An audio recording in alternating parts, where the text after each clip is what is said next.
Hai, Assalamualaikum warahmatullahi wabarakatuh dan selamat sejahtera.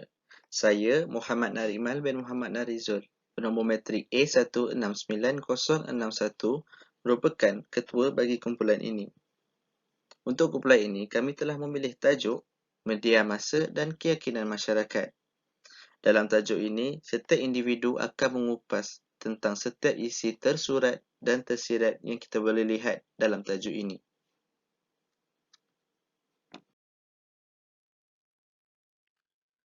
Untuk bahagian saya, yang tersuratnya ialah pengaruh media massa terhadap keyakinan pada seseorang individu. Kita dapat lihat bahawa seseorang boleh mengupload gambar, status ataupun apa-apa ayat dalam media massa dan benda itu akan dikecam ataupun diberi respon oleh netizen-netizen luar sana maupun kawan-kawan kita ataupun orang yang tidak dikenali. Jadi pada konteks itu, setiap orang boleh memberi respon kepada kita punya media massa dan ia akan mempengaruhi keyakinan diri seseorang itu. Andai kata ia memberi kecaman kepada seseorang, maka keyakinan diri mereka akan rendah. Semakin rendah dan semakin rendah. Jika mendapat satu pujian, semestinya keyakinan diri mereka akan semakin meningkat.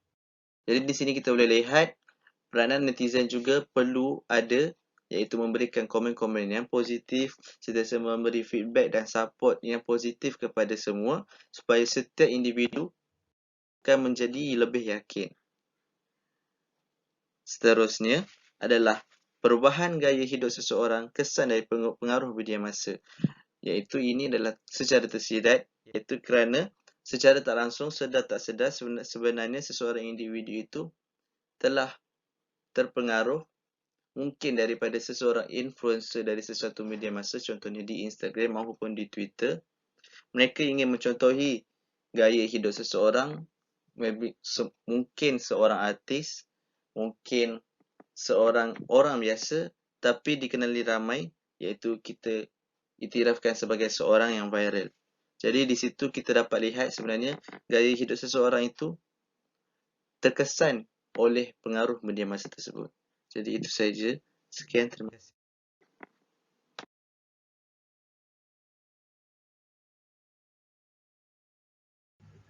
Assalamualaikum warahmatullahi wabarakatuh dan selamat sejahtera. Nama saya Muhammad Afiq Nizar bin Ahjo alias Sabtal, bernomor metrik E169537, ingin membentangkan isi tersurat dan juga isi tersirat berkaitan dengan tajuk pembentangan kami, yaitu media massa dan keyakinan masyarakat. Seperti yang kita tahu, pada masa ini, media massa memainkan peran yang signifikan dalam kalangan masyarakat.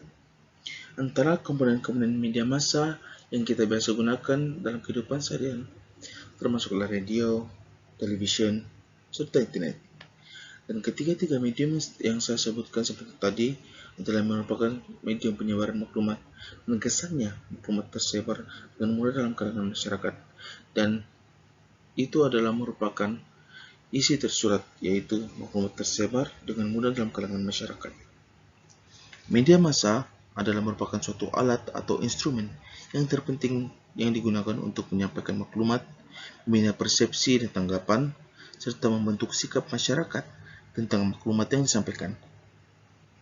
Media massa telah terbukti menjadi suatu alat atau perantara terpenting dalam menyampaikan maklumat dan mesej tertentu. Kepentingan media bukan sekadar terhenti setakat menyampaikan maklumat sahaja, tetapi lebih daripada itu, kerana media berperanan dalam membentuk pola pemikiran masyarakat. Seterusnya ialah isi tersirat.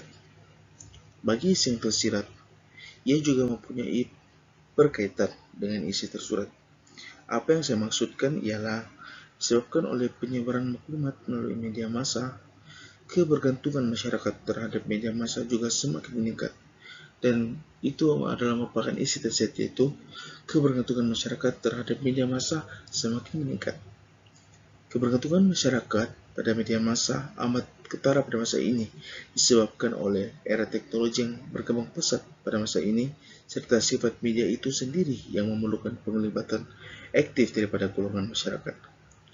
Dan sebagai contoh pada masa ini melalui peralatan elektronik seperti telepon dan sebagainya, maklumat boleh diperoleh dengan hanya menggunakan hujung jari sahaja.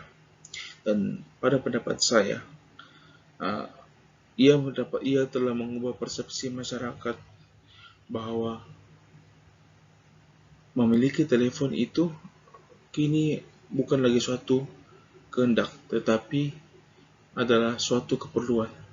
Kerana semua maklumat atau informasi kini akan disalurkan melalui media-media elektronik seperti telepon, televisyen, dan juga sebagainya. Oke, itu sahaja. Sekian, terima kasih.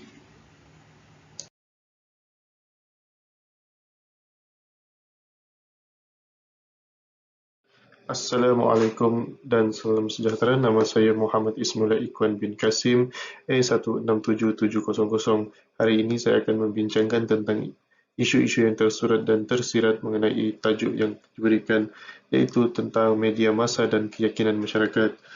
Untuk yang tersurat, pada masa ini amat mudah untuk seseorang memperoleh maklumat kerana adanya bantuan internet. Walau bagaimanapun, sumber berita yang diperoleh haruslah dikaji sebelum mengambil sesuatu tindakan terhadapnya.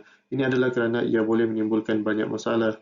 Oleh itu, perlulah berhati-hati sebelum buat keputusan berkaitan apa-apa berita. Antara contoh isu yang hangat pada masa ini adalah seperti berita mengenai COVID-19. Laporan sehingga 11 Jun tahun lalu, sebanyak 266 kertas siasatan telah dibuka oleh Polis Diraja Malaysia PDRM dan Suruhanjaya Komunikasi Multimedia Malaysia berhubung berita palsu berkaitan COVID-19. Yang kedua, berita mengenai vaksin. Terdapat banyak berita dan pandangan serta konspirasi-konspirasi yang dihujahkan di merata tempat. Oleh itu, harus berhati-hati dan fikir sebelum mengambil apa-apa tindakan. Dan yang terakhir adalah berita mengenai pilihan raya umum yang ingin dijalankan. Banyak yang memberikan pandangan bahawa negara sedang tenat menangani COVID-19. Oleh itu, PRU tersebut perlu ditunda dahulu sehingga mencapai keputusan yang ditetapkan. Tambahan pula, ramai menteri mula bersuara dan menegangkan lagi keadaan. Untuk isu yang tersurat adalah berita-berita yang disiarkan di kaca TV, radio, kereta maupun di laman sosial dalam telefon pintar oleh mana-mana